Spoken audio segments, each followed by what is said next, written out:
자, 시청자 여러분 안녕하십니까. 오늘 저녁에 어머니께서 요즘 기운이 딸린다 이래가지고 돼지 등뼈를 1시간가량 팍팍 끓여가지고 저녁에 한번 이렇게 먹어보려고 하고 있습니다. 여러분, 도깨비네 저녁 식사 같이 한번 보시겠습니다. 진짜 그만두면 생일을 뿌려나갈 수가 없으니까.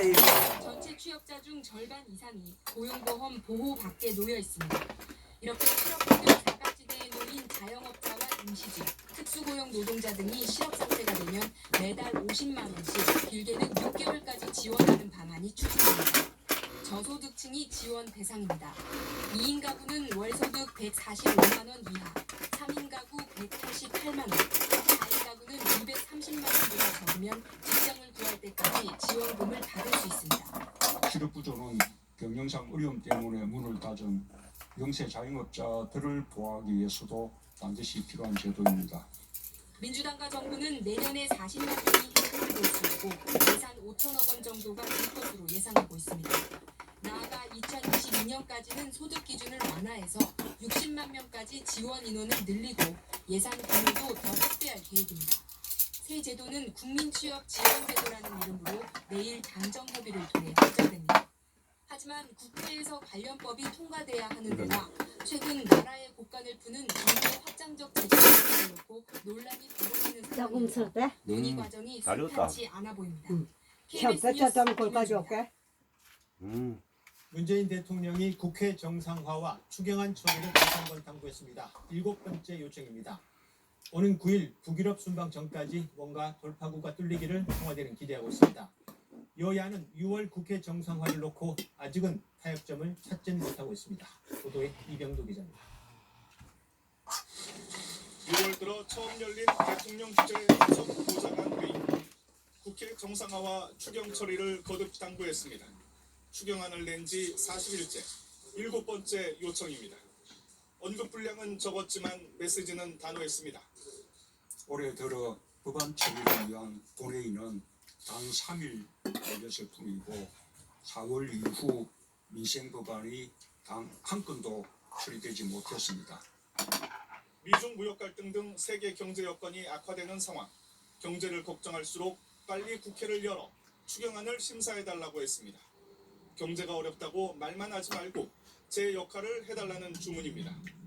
앞서 제안한 여야정 국정상설협의체와 여야 대표회동과 관련해선 오는 9일 전 만남을 희망했습니다.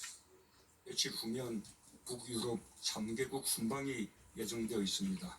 최소한 그 이전에 대화와 협력의 정치가 복원되고 국회가 정상화되길 기대합니다. 선거제와 공수처법 등 패스트트랙 안건 처리 문제를 놓고 합의 처리를 약속하라는 한국당과 합의를 위해 노력하겠다는 민주당 간 이견이 좁혀지지 않는 상황. 청와대 관계자는 최근 야당이 대통령 발언에 민감한 반응을 보이는데 그런 민감함은 대통령이 아니라 국민을 향해야 한다며 야당의 협조를 거듭 촉구했습니다.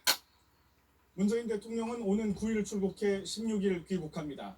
이때까지도 국회가 열리지 않으면 추경안의 마중물 효과가 거의 사라질 것이라는 회의론마저 나오고 있습니다. KBS 뉴스 이병도입니다. 이제 악의적 의도가 없는 발언들도 틈만 나면 물고 늘어지면서 막말 프레임 정당으로 비난하기에 바쁩니다. 네, 오늘 나경원 원내대표가 한 말입니다. 최근 한국당을 향한 막말 논란에 대해서 이건 막말 프레임 씌우기다라면서 항변한 겁니다. 반면에 황교안 대표는 오늘 조금 결이 다른 목소리를 냈습니다. 3, 4, 1은 3번 생각하고 말하라라면서 이 사자성어를 인용해서 언행을 신중히 하라고 일종의 경고를 했습니다. 글쎄요, 한국당의 내부 정서나 속생각은 아무래도 나경원 원내대표 쪽인 것 같습니다. 막말 논란의 당사자들은 오늘도 사과 없는 해명을 이어갔습니다. 이세연 기자입니다. 김정은이 문 대통령보다 낫다. 물에 빠지면 골든타임은 기껏해야 3분이다. 며칠 새 나온 한국당 핵심 당직자들 발언입니다. 막말이 꼬리에 꼬리를 무는 모습입니다. 결국 황교안 대표는 비공개 회의에서 3, 4, 1언, 즉 3번 생각하고 말하라고 했습니다. 국민들에게 심려를 드리는 이런 이야기가 나오지 않도록 각별히 애쓰겠다는 말씀을 드립니다. 이런 경고에도 발언 당사자들은 오늘도 사과 없는 해명을 이어갔습니다. 전용기 정책위 의장은 말이 왜곡됐다며 유감이라고 했고 악의적으로 왜곡하려고 하는 세력에게 빌미가 된 것을 우려하는 국민들이 계십니다. 민경욱 대변인도 야당 대변인으로서 국민 지적을 전한 것이라고 했습니다. 대통령의 그 말씀과 관련해서는 네티즌들의 많은 지적들이 있었습니다. 그 지적에 대해서 말씀드립니다. 당내에선 오려 섞인 비판이 나왔습니다. 한 중진 의원은 KBS와의 통화에서 당 윤리위에서든 공천에서든 불이익을 주는 시스템을 고민해야 한다고 했고 몹쓸 정당으로 비춰져 지지율이 떨어지는 건 한순간이라는 걱정의 목소리도 나왔습니다. 계속된 솜방망이 막말 징계가 경고등을 껐다는 지적도 나옵니다. 실제 정 의장 발언은 세월호 막말을 쏟아낸 차명진 전 의원에 대해 당원권 정지 3개월 결정이 나오고 단 이틀 만에 나왔습니다. 당 사무총장인 한선교 의원은 오늘 바닥에 앉은 기자들을 두고 걸레질을 한다고 말해 또 논란이 됐습니다. KBS 뉴스 이세연입니다. 치사율 100%의 아프리카 돼지열병을 막기 위해서 지금 국내 최고 수준의 방역 태세가 가동되고 있습니다. 이 아프리카 돼지열병은 지난해 8월 중국 북부의 랴오닝성에서 발병해서 중국 전역으로 퍼져나갔습니다. 그러다가 중국을 넘어서 접경적인 북한 자강도 우시군에서 발병한 사실이 지난달 30일 확인됐고 지금 빠르게 강화하고 있는 것으로 정부는 우려하고 있습니다. 그래서 정부가 검역을 강화하고 있지만 특히 야생 멧돼지를 통해서 남쪽으로 유입될 위험이 높아졌습니다.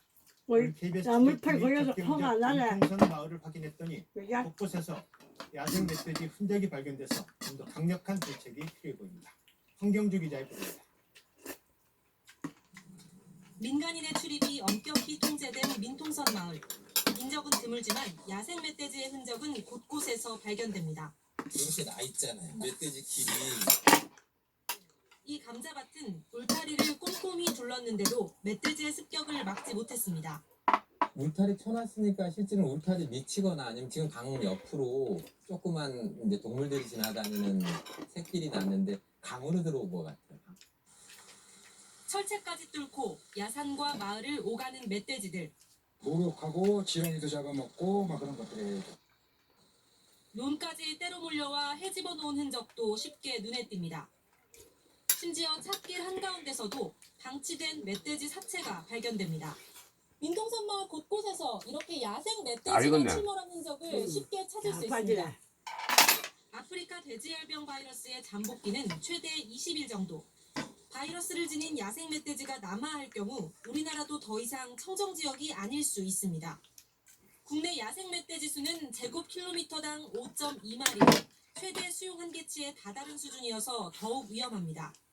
전문가들은 그러나 무작정 멧돼지를 포획해 개체수를 줄이기보다 전기 울타리 등 농가와의 차단 장벽을 더 튼튼히 해야 한다고 조언합니다. 포획으로 압박하면 멧돼지가 오히려 서식지를 벗어나 넓게 확산한다는 겁니다. 멧돼지는 행방이 없잖아요. 살고 있는 구역에 모기가 없으면 끊임없이 옮겨가면서 활동하는 게 이제 야생동물이거든요. 정부는 접경지역 10개 시군의 농가는 물론 멧돼지 서식지 주변 영돈 농가 880여 곳에 울타리를 확대 설치할 예정입니다. KBS 뉴스 황경수입니다. 이부진 호텔신라 사장의 프로포폴 상습 투약 의혹과 관련해 해당 병원장 외에 직원 2명도 피의자로 입건됐습니다. 경찰은 이번 사건이 2013년 연예인들의 프로포폴 투약 사건과 유사한 것으로 보고 당시 수사 내용을 검토하고 있습니다. 김지숙 기자의 단독 보도입니다. 서울 청담동에 위치한 성형외과. 이부진 호텔신라 사장에게 프로포폴을 상습 투약했다는 의혹이 제기된 병원입니다. 저희 KBS에서 취재 결과 경찰이 이 병원의 원장 유모 씨 이외에 총괄실장 신모 씨 등 병원 직원 2명도 피의자로 추가 입건한 사실이 확인됐습니다. 경찰은 이들을 상대로 이부진 사장에게 투약한 프로포폴을 다른 환자들에게 투약한 것처럼 진료기록부를 꾸몄는지 살피고 있습니다. 경찰은 지난달 13일 실시한 세 번째 압수수색에서 다른 환자들의 1년치 진료 기록부를 확보해 관련 기관들과 함께 분석을 진행하고 있습니다. 경찰은 또 이번 사건이 2013년 연예인 프로포폴 사건과 유사한 점이 많다고 보고 당시 수사 내용도 참고하고 있는 걸로 확인됐습니다. 당시 장미인의 이승연, 박시연 씨는 프로포폴을 상습 투약한 혐의로 징역형을 선고받았습니다. 해당 연예인들은 프로포폴이 꼭 필요 없는 미용 시술을 받으면서도 수십여 차례에 걸쳐 프로포폴을 투약했습니다. 또 의료진은 진료기록부에 연필로 썼다가 나중에 수정하는 수법으로 이들의 투약량을 축소하고 다른 환자의 투약량은 부풀렸습니다. 일부 의료진은 대포 통장을 만들어 시술료를 송금받기도 했습니다. 경찰은 진료기록부 분석이 끝나는 대로 관련 환자들을 조사한 뒤 유 원장과 이부진 사장을 부를 것으로 보입니다. KBS 뉴스 김지숙입니다. 선배들의 식사와 술자리 강요, 진급시험을 위한 외국어 번역까지 항공사 내 선후배 승무원 사이에서 일어나고 있는 모습입니다. 문제가 되고 있는 직장 내 괴롭힘과 갑질 문화, 오늘부터 연속으로 보도합니다. 박진수 기자입니다. 밥 먹을 때 따라 나가고 술 먹을 때 따라 나가고 선배님 쇼핑할 때 따라 짐 들어주고 거의 뭐 비서도 아니고 하나도 아니고. 국내 항공사 승무원 A씨는 자신의 신세가 비서, 하녀 같다고 말했습니다. 선배들의 요구를 몇 번 거부했더니 집단 따돌림이 시작됐다고 합니다. 갈 때마다 사무실에 불려가서 너는 애들이 다 너 싫어한다.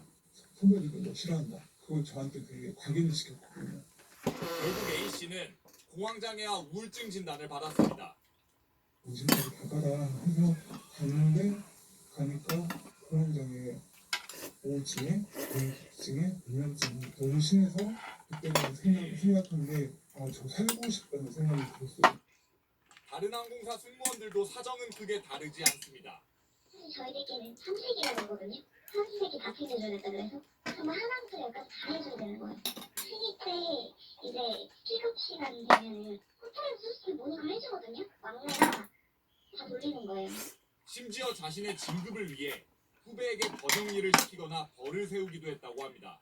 어떤 선배를 본인의 진급 시험을 위해서 이제 여기한테 그걸 다 번역하라고 시킨 거예요.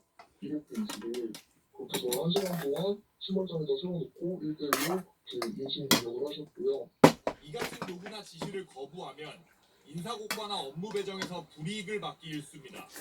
자기가 마음이 들고 후배한테는 좋은 점수를 주고 마음에 안 드는 후배는 온갖 퇴직을 다 잡으면서 점수를 낮게 주고 그게 저 문화 평가를 당연히 돼서 이러다 보니 비행 전날은 불안과 스트레스의 연속입니다. 비행 전날에 너무 스트레스 받고 비행 가기 전에 눈물 부터 나는 건 이 장난 아니잖아요. 승무원 사회의 괴롭힘 문화는 오래된 관행. 하지만 관리 효율성 등을 이유로 회사 측도 묵인하고 있다는 게 승무원들의 주장입니다. 선생님을 이기면은 내가 사람을 신고하는 사람 내가 나가겠다 이런 마음들이 진짜 많은 분들이 갖고 있었어요. KBS 뉴스 박진수입니다. 제주에서 전 남편을 살해한 혐의로 붙잡힌 30대 여성이 지신을 바다에 버렸다고 진술했습니다. 경찰은 계획범죄에 무게를 두고 공범이 있을 가능성도 배제하지 않고 있습니다. 안서연 기자입니다. 전 남편 살인 사건을 수사하고 있는 경찰이 피의자 36살 고모 씨로부터 지신 행방에 대한 진술을 확보했습니다. 지난달 28일 저녁 제주 완도로 향하는 여객선에서 차량이 싣고 있던 시신을 바다에 버렸다는 겁니다. 경찰은 해경이 협조를 요청해 제주 완도항로 일대 해상을 수색하고 있습니다. 제주 완도 가는 여객선에서 사체를 유기했다는 피해자 진술에 따라서 제주 동부경찰서의 협조 요청을 받고 함정 6척을 동원해 집중 수색 중입니다. 이제 수사의 초점은 공범이 있었느냐 여부입니다. 건장한 남성 시신을 바다에 버리는 게 혼자서 가능했는지, 시신을 훼손했는지 여부 등을 따져보고 있습니다. 또 범행 전후 제주에서의 동선과 청주 주거지에서 체포될 때까지의 행적도 함께 추적하고 있습니다. 범행 사실과 시신 유기 장소는 진술했지만 살해 동기는 여전히 의문입니다. 둘 사이에는 아이들을 두고 갈등이 있었다고만 알려졌을 뿐 정확한 범행 동기는 아직도 진술하지 않고 있습니다. 경찰은 계획범죄에 무게를 두고 있다면서도 정확한 근거는 밝히지 않았습니다. 살인과 사체 유기 혐의를 받고 있는 고 씨는 내일 오후쯤 구속 여부가 결정됩니다. 경찰이 또 석 달 전 중국 청주에서 일어난 고씨 의붓아들의 사망 사건도 범죄와 관련돼 있는지 여부를 조사하고 있습니다. KBS 뉴스 안서입니다. 태어난 지 7개월 된 영아가 숨진 채 발견됐는데 부모는 반려견이 아이를 핥힌 뒤 약을 발라줬고 다음날 일어나 보니 아이가 숨져 있었다고 경찰에 말했습니다. 20살 전후에 이 부모는 숨진 아이를 그런데 며칠 동안 방치한 것으로 드러났습니다. 경찰에 수사에 착수했습니다. 이진현 기자의 보도입니다. 아파트 앞에 구급차가 도착하고 경찰 감식반이 들어갑니다. 어제 인천시 부평구의 한 아파트에 사는 20살 안팎의 부부의 생후 7개월 된 아이가 숨진 채 발견됐습니다. 숨진 아이는 외할아버지가 발견했는데 부모는 집에 없었습니다. 밤에 이제 애를 분유를 먹이고 잠을 재웠는데 다음날 아침 즉 5월 31일 날 11시경에 이제 애를 보니까 애가 죽어 있었더라. 아이의 부모는 지난달 30일 아이를 혼자 집에 두고 마트에 다녀왔더니 반려견이 아이의 팔과 다리 등을 핥혀 약을 발라주고 재웠다고 진술했습니다. 실제 이 부부는 반려견 2마리를 키우고 있었고 숨진 아이의 몸에서는 핥혀진 자국이 발견됐습니다. 그런데 부모는 숨진 아이를 종이 상자에 담아두고 집을 떠난 것으로 드러났습니다. 이웃 주민들은 어린 부부가 부부싸움을 자주 했고 아이를 홀로 집 밖에 내버려둔 적이 있다고 전했습니다. 자꾸 싸우니까 또 애를 유모차 태워서 여기 저 계단에다 내놓고서 막 물을 던지고 막 그랬대. 현재 경찰은 아파트 CCTV 등을 분석하고 있는데 이 부부의 초기 진술과 달리 출입 시간이 다르고 아이의 사망 시점도 특정하기 어렵다고 밝혔습니다. 이에 따라 경찰은 국립과학수사연구원에 점검을 의뢰하는 한편 아이의 정확한 사망 원인을 찾는 데 주력하고 있습니다. KBS 뉴스 이진현입니다. 이번엔 글로벌 IT 기업 애플이 한국 고객을 응대하는 방식을 고발하겠습니다. 한 고객이 자신도 모르는 사이에 애플 앱에서 300만 원 가까이 결제됐습니다. 당연히 이의 신청을 했지만 애플의 답변은 돌고 돌아 보상해줄 수 없다. 이유도 설명할 수 없다 했습니다.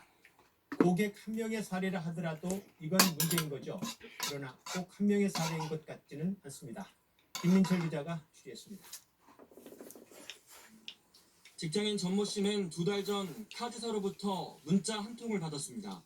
애플의 콘텐츠 판매 앱인 아이튠즈에서 270만 원 가량이 결제됐다는 내용이었습니다. 써본 애플 제품이라곤 10여 년 전 아이팟이 전부였던 전 씨는 곧바로 애플에 문의했습니다. 애플은 처음엔 카드사에 이의 신청을 하라더니 곧 말을 바꿨습니다. 보상을 빨리 받으려면 이의 신청을 취소하라는 거였습니다. 이의 신청이 들어가 있는 상황에서는 본인들이 취소할 방법이 없다라는 내용이었고요. 취소해주면 보다 빠르게 본인들이 방법을 찾아보겠다라고 했던 거죠. 하지만 열흘 뒤 애플은 보상해줄 수 없다며 말을 또 바꿨습니다.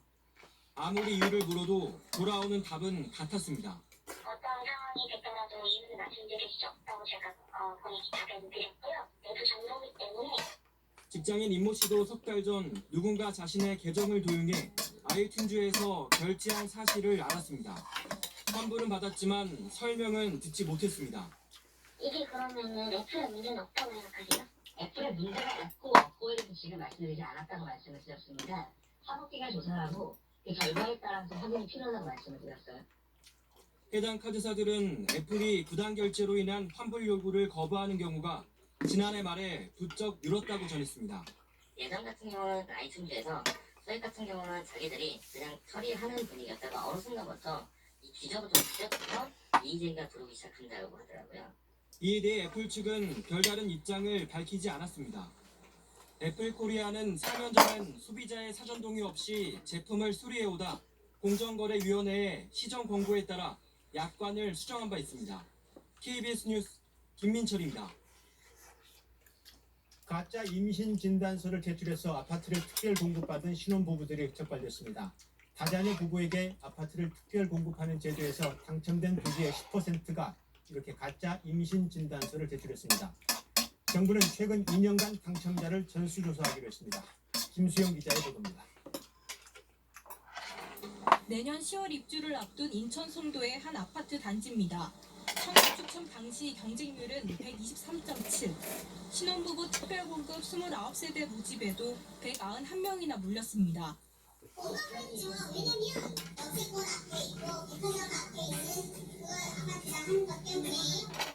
국토부가 이렇게 청약 경쟁률이 높았던 수도권 5개 단지의 신혼부부와 다자녀 특별공급 당첨 사례를 조사했습니다.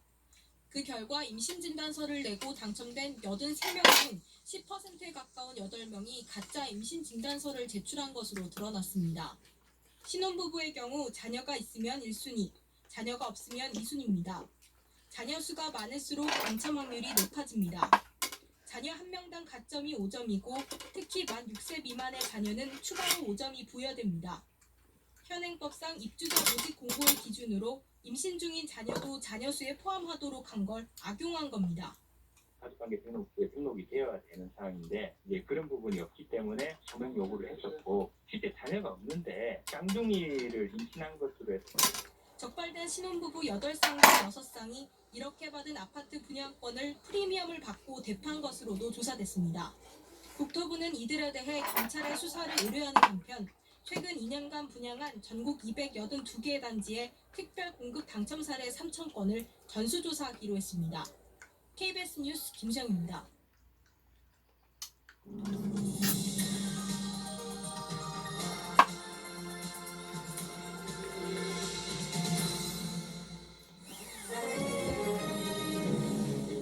유네스코 인류 무형문화유산인 강릉간호제가 개막했습니다. 오늘부터 10일까지 여드레간 120여 개 프로그램이 다채롭게 펼쳐집니다. 고성 삽돌이 후 2달이 지났는데도 보상 협의에 속도가 나지 않으면서 이재민들의 고통이 이어지고 있습니다. 텔레비 끄는 거 어디다? 응? 텔레비 끄는 거. 도박에 빠진 도내 청소년 비율이 텔레비 끄는 거? 평균치를 넘어섰지만 뚜렷한 대책은 나오지 않고 있습니다. 안녕하십니까. 9시 강원 뉴스입니다. 유네스코 이거 하나고?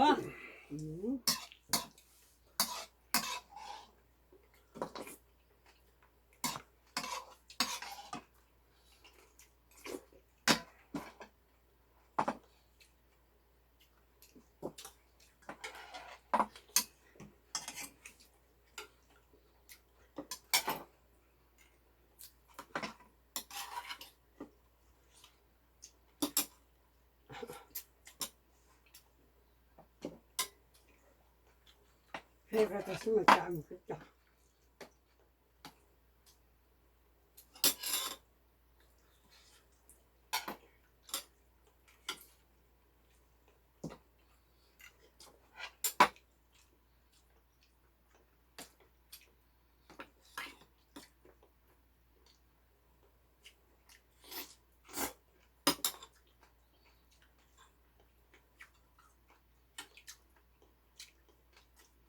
잘 삶아졌네. 나 국대가 잘 삶았어. 쓸만하네. 부자 들어가더래요.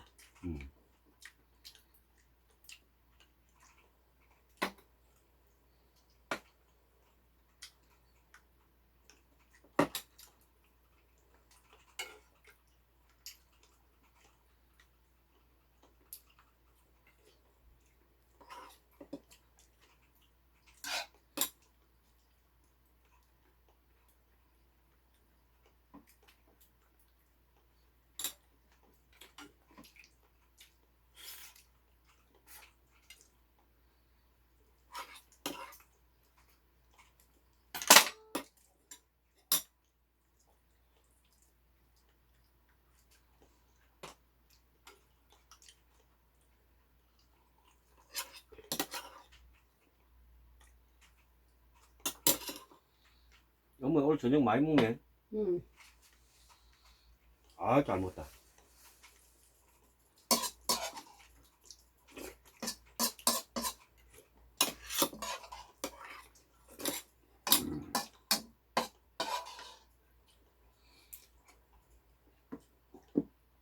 이거 어머니 때문에 한 거야. 많이 잡사. 알았어.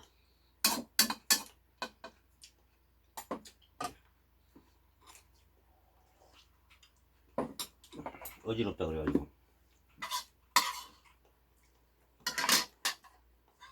일단 잘 먹어야 돼.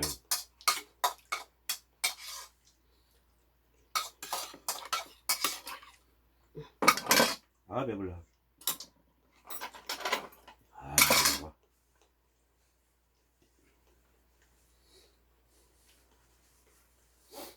오늘 그 사람들 봐라. 저거 막 허리 오그라질 딱 하는 봐라. 나 허리 안 아픈 게 자꾸 뒤로 넘어가잖아.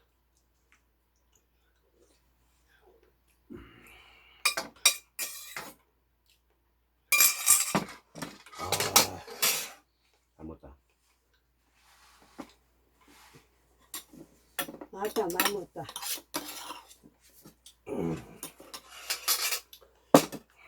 가져가.